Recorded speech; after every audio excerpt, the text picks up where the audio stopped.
Seminário no Ar, curso bíblico sobre autoridade espiritual, aula número 26. A motivação íntima da autoridade delegada. Isso é muito importante. Não é só importante o que você faz, mas a intenção com que você faz. Diz-se por aí que a intenção é que conta. Isso é uma parte da verdade. Intenção é importante, é verdade, mas não só a intenção. Por outro lado, alguns dizem que o que importa é o que se faz, não a intenção. Tem uma parte da verdade, mas na realidade o que conta para Deus é o que você faz e a intenção com que você faz. Há muitas pessoas que fazem coisas lindas, bonitas, mas Deus olha e vê a intenção e discerne que é fogo estranho. Resultado, uma pessoa é morta, é punida, enquanto está fazendo coisas belas, maravilhosas. E quem é que entende isto? Deus discerne a verdadeira origem do fogo. Hoje nós queremos analisar, em palavras do próprio Jesus, algo relacionado com a verdadeira motivação daqueles que exercem autoridade delegada por Deus na igreja. Há um texto em Marcos 10, de 35 a 45, no qual queremos nos basear. O texto é bastante conhecido e é dos poucos textos em que Jesus fala de autoridade. E não era preciso que ele falasse muito, ele demonstrou viver completamente submisso à autoridade. Sim, a autoridade do Pai, autoridades humanas. Jesus estava sempre submisso às autoridades. Tiago e João chegaram-se para ele e disseram: Mestre, queremos que nos conceda que na tua glória nos assentemos, um à tua direita e outro à tua esquerda. Que pedido maravilhoso, poético. Sim, mas Jesus olha as coisas de forma diferente. Jesus respondeu: não sabeis o que pedis. No mundo, os que são considerados governadores dos povos, os que são considerados governadores dos povos, têm-nos sob seu domínio. Mas entre vós é diferente. Quem quiser tornar-se grande entre vós, será esse o que vos sirva. E quem quiser ser o primeiro entre vós, será servo de todos.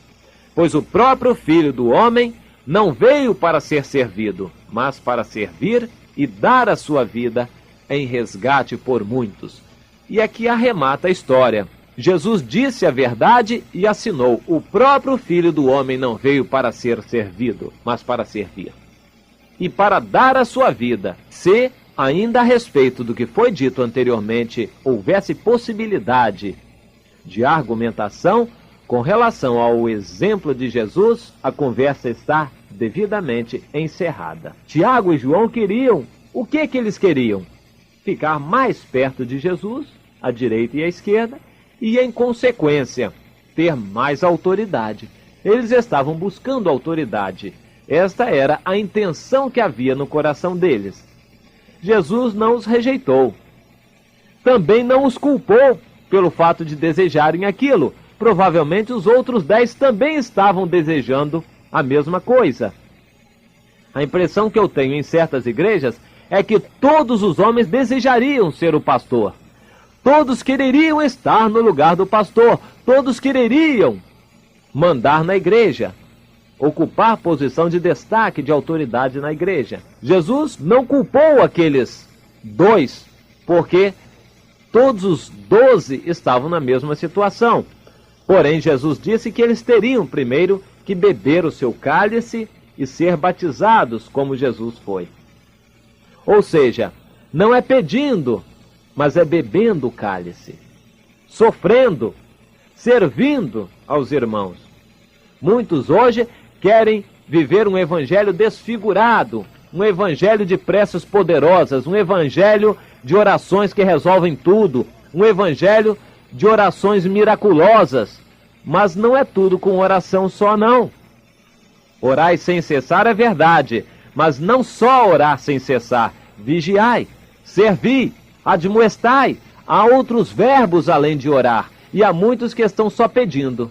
Estão com preguiça, então pedem a Deus que lhes conceda aquilo que eles não querem fazer pelo trabalho. Estão em situação financeira difícil, uma aprovação que Deus lhes dá, eles querem pedir a Deus que resolva aquele problema. Enfermidade, pedem a Deus que resolva. Estão com problema na família, eles querem pedir a Deus que Deus mude o coração do outro. Sempre do outro, não o dele, do outro, para a vida dele ficar mais fácil. O patrão está exigindo muito, ao invés dele se submeter, ele quer que Deus mude de emprego, ou então que Deus mude o coração do patrão. É sempre assim. Há pessoas que estão querendo colocar Deus a serviço de si próprios. Estão querendo que Deus esteja atendendo aos desejos do seu próprio coração. Isto é um evangelho desfigurado, um evangelho que não é de verdade. O evangelho de Tiago e João, não o evangelho de Jesus. O evangelho de Tiago e de João era que eles queriam pedindo, pensando que era só pedir pelo fato de levar a coisa na conversa. E há crentes que estão querendo levar a coisa na conversa. Acham que podem fazer o que querem, que depois eles se explicam da melhor maneira possível, se justificam, dão um jeitinho bem brasileiro e levam a coisa na conversa. Mas Deus não é Deus de conversa e não tolera isto. O resultado é que Jesus disse, não é pedindo, mas é bebendo o cálice, sofrendo, sendo batizado no meu batismo de sofrimento. O que é beber o cálice? Bem, beber o cálice é aceitar a obediência absoluta. É beber tudo o que estiver dentro do cálice que Deus dá. É fazer completamente a vontade de Deus, numa submissão total. O que é, portanto, beber o cálice de Deus? É se submeter completamente a Ele, fazer o que estiver mandado por Deus fazer, nem que seja morrer, dar a sua vida. Isto é beber o cálice.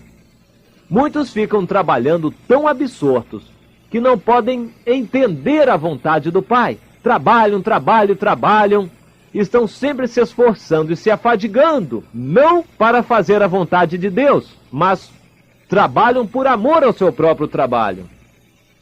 Há muitos na igreja que não querem dar a sua vida pelos irmãos. Eles estão trabalhando com afinco, com dedicação, mas não com intenções puras. Trabalham sim, mas as intenções não são puras. Quantos estão fazendo campanhas evangelísticas, mas a sua intenção é aparecer? Não é ganhar almas nenhuma. Tanto é verdade que quando termina a campanha eles vão embora e nem querem saber o que aconteceu com as almas decididas. Muitos outros estão promovendo isso, promovendo aquilo na igreja, uma campanha, um festival, promovendo mais isso e mais aquilo, mas o interesse não é a obra de Deus, não é Deus, não é fazer a vontade de Deus. O interesse é trabalhar para mostrar trabalho, para aparecer e para ocupar em posição de destaque. É o caminho de Tiago e João, é o evangelho de Tiago e João, não o evangelho de Jesus. Jesus aproveitou o ensejo, já que ele sabia que o problema era de todos e não só de Tiago e João, e resolveu ensinar alguma coisa sobre a autoridade. Reuniu seus discípulos e pôs-se a ensinar a eles que entre os gentios os homens buscam autoridade. Sim, os homens buscam autoridade. Para quê? Para poder dominar sobre os demais. É uma questão de satisfação do ego, do eu. Exercer autoridade e governar são desejos dos gentios. Gentios esses que nem mesmo reconhecem que a autoridade provém de Deus. Eles acham que a autoridade vem do povo, ou que a autoridade vem da sua própria força, do seu cargo, da sua posição, e se lançam numa luta. Luta esta que se chama política. A política é a luta pelo poder, a qual se lançam os gentios desesperadamente. Sim, os gentios se lançam numa luta desesperada para conquistar a autoridade. A autoridade conquistada pelas suas próprias mãos e para a satisfação do seu próprio eu. O domínio que buscam os gentios é um domínio exterior, enquanto a autoridade que vem de Deus é pelo interior. É completamente diferente. No reino de Deus, os que procuram exercer autoridade não devem ser postos naquelas posições. Quem procura não deve ganhar. Que coisa interessante, quem procura acha, mas não autoridade. Quem procura exercer autoridade está errado, está se candidatando, está vendo méritos em si, não está esperando em Deus. Portanto, não ponha em autoridade quem está procurando autoridade. Ponha em autoridade aquele que está humilde. Deus não pode usar aquelas pessoas que estão dominadas pelo espírito dos gentios. E qual é o espírito dos gentios? O espírito dos gentios é de querer dominar, é de querer ser alguém, de aparecer, de querer ter poder, de querer ter autoridade nas mãos. Isto é espírito de gentio. Deus quer, pelo contrário, delegar autoridade justamente àqueles que reconhecem a sua incompetência, aos humildes. Este deveria ser o nosso caminho, jamais pela política ou pela diplomacia, ou mesmo pela força, cedendo a pressões. Não ponha em autoridade aquele que te pressiona. Aquela pessoa que pressiona, que aparece, que força a situação, essa pessoa está desqualificada espiritualmente. E se ela conquistar posição de autoridade, vai ser para satisfazer o seu próprio eu e não para satisfazer a Deus. As pessoas que se utilizam desses meios não deveriam receber autoridade nenhuma na igreja. Assim deveríamos fazer nós. Que diferença dos gentios para a igreja? No mundo se governa pela posição, na igreja pelo ministério da vida espiritual. Quem se considera qualificado, na realidade está desqualificado. Quem se candidata está desqualificado. Na igreja, quando alguém se candidatar a qualquer cargo, é sinal de que está desqualificado. Aquele que será autoridade na igreja precisa de antecedentes espirituais. Precisa ter bebido o cálice do Pai, ou seja, fazer a vontade de Deus. Precisa ser batizado no batismo do sofrimento e na experiência de morte, morte para o seu próprio eu. E além disso, precisa também não querer ser autoridade, mas ser servo de todos.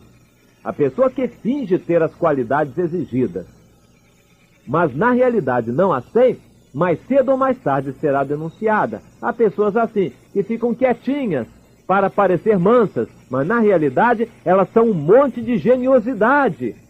Sim, são geniosas, porque mais cedo ou mais tarde, quando pisarem na ferida deles, então eles abrirão as suas bocas e as suas palavras mostrarão o que está verdadeiramente dentro do seu próprio coração. Basta que a tribulação venha, um problema venha, e essas pessoas que fingem ser mansas e ter aquelas qualificações, estão com demagogia na igreja, fingindo uma coisa que não são para ganhar autoridade. Essas pessoas estão desqualificadas.